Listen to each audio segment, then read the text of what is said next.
enjoy the win on a Sunday, come back in on Monday, watch the film. After you're done watching the film, you're on to the next team. Hey, Justin, no Josie, no Bradley moving forward. How confident are you in the younger guys to step into those spots? Really confident. I always say, man, you can never replace someone like Chubb and Josie, and it's going to be tough, But I have all the confidence in the world in Malik, and I have all the confidence in the world in Justin, and I'm excited for them. I think it's going to be a great week. Justin and I were just talking, and communication is going to have to be key. I know you guys know I always talk about communication and how important it is, and that relationship I built over the years with Josie has been huge in terms of how we play in the back end, and so that's going to have to be right where we left off with Justin. And I'm excited, though, for those guys. I think they're going to do great. To that point, to being important each week, but when you're making your home debut, how important is it to get off the right foot to regain a home field advantage if you're going to get to the finish line where you want to be? Oh, yeah, it's extremely important. And I can't even remember, not to make it dramatic, but I can't even remember the last time I guess I was like this excited to go back home. We're talking about after a whole season of no fans and obviously the play being what it's been the past few years, this, that, and the other. I'm really excited, won the last two, looking to be 1-0 this week, and then coming back home to what we know is going to be a sold-out stadium and just deafening loud. I'm so excited to see Broncos Country on Sunday. You've been 2-0 before, part of 3 2-0 teams. A couple of them devolved pretty quickly. What do you learn from those seasons, and why is this year going to be different? Yeah, the biggest thing you learn from those is exactly what I was talking about, not getting too caught up in the fact that, your record is what it is at that season in time. Everyone knows, the ebbs and flow of a season are exactly that. There's highs, there's lows, and it's really what you do as far as fighting through adversity.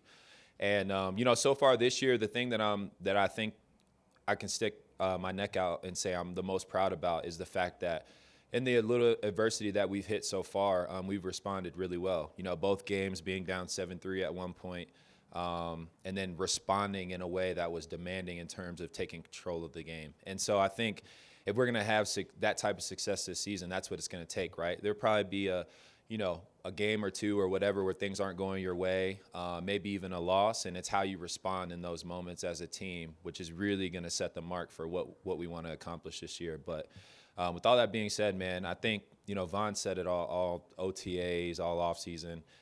This team's different and special, and I'm really excited to see where we head throughout the year. Justin, what's the mentality when you're going into a game against a rookie that just threw 4 interceptions, especially in the secondary? Is there a chance for you guys to have a big day? Yeah, I mean, the mentality for us is, we don't want to be the team that gets him out of his slump. We kind of want to make sure that whatever team they're playing the next week, they say he had, the game he had the week before, the game against Denver, and it's our turn to take, an advantage of that. And so, defensively for us, it's the same mentality every week, though. Just excited to go out there, compete. And like I said, the biggest thing for us is, we want to make sure we're a certain dominance, but we're back in our home field. Crowd's going to be there. It's going to be electric, and we want to definitely give, our fans a show on Sunday. Speaking on the opposing quarterbacks this season have a 0% passer rating when you guys blitz. You don't do it all the time, obviously, but what is your perspective of what makes Vic good in terms of how and when he dials those up? Yeah, it's exactly that. You just never know. It's so, in my opinion, like unorthodox. There's really no rhythm. He has his own rhythm in his head, but for a lot of people, it doesn't necessarily make sense. But I think that's why, I remember we had a question about this maybe last week or the week prior about, defenses kind of breaking off and getting some of their schemes from this one. And, you can have all the schemes you want from it, but it's different when you have someone, at the helm kind of running it. And Vic's obviously been doing this a long time, knows what he's doing. And every week, I feel like I'm learning something new, which is a good thing. And so I love being able to work with him. I feel like I'm learning so much. Obviously with him, Kareem, Kyle, I can name, the whole defensive back group. But, yeah, I'm excited.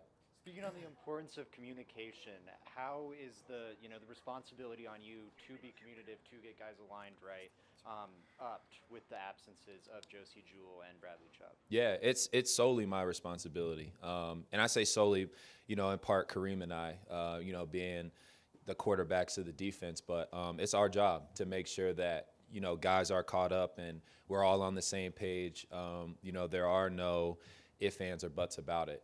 Anything that has to do with communication from the defensive standpoint has to come from the safeties, and so that's why I'm so adamant on saying, like, it's never necessarily one person's fault, right? It's all encompassing, all how we see it, all how we feel what's going on out there on the field, and it's our job as safeties to communicate that to the rest of the defense. The interceptions you got the other day were Kareem, who's one of the oldest, who is the oldest guy on the team, and Pat Surtain, who's one of the youngest. Do you sense in that locker room there's a better blend of young and old going on the roster?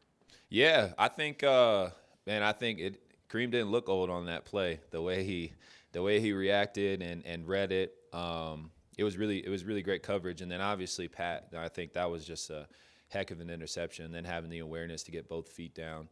But yeah, I totally agree. I think that's what kind of makes our room really special, And I know I said that about the team, but and obviously I'm biased being in the defensive backs room, but specifically, it's a lot of selfless guys in there. Just about team success. Doesn't matter what it looks like. Doesn't matter how we get there. And that's what I really enjoy the most about our room and I think that's starting to reflect a little bit. And we're just gonna have to carry that throughout the rest of the year. Is Kareem getting better in your mind? Oh yeah. In my opinion, yeah. A guy like him that's been around. Was this year 12 for him?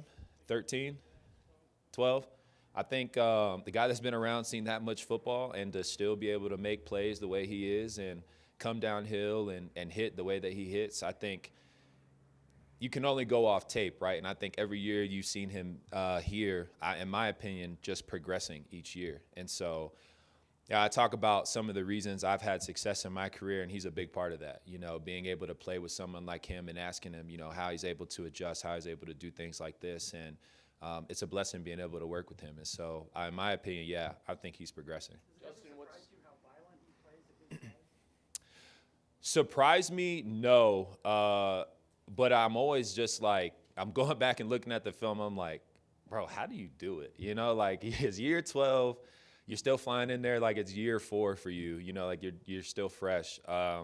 So surprising me, no. But still, I always have that conversation where I'm just like, bro, how do you do it? So. How impressive. Justin, what's your favorite thing about going against a rookie quarterback? I guess the confusion, especially with Vic's defense. A lot of the times we giving you the look that you're seeing, and a lot of times we're not. And I think that's part of the game, right? And I always talk about it, the game within the game. Obviously, we play the game of football, but there's that quarterback safety battle where, you're trying to give him false information so he doesn't know pre-snap where he's going to go with the football. And, all that sounds great, but you got to have the guys to be able to do it. Our pass rush is great. We have great linebacker play and obviously, great D linemen to stop the run, to get us in third and long situations and things like that. So all of that's encompassing to playing great defense. It's not solely up to one guy to be able to make that happen. So looking forward to kind of continuing that on Sunday. Well, rookies fall for it a little bit more sometimes. Yeah, I mean, I guess it's really dependent. I wouldn't just say all rookies, but, you go from just a whole different outlook. College, everyone knows college is for the most part just spread, dink and dunk, big play here and there, I guess. But you're playing in the NFL.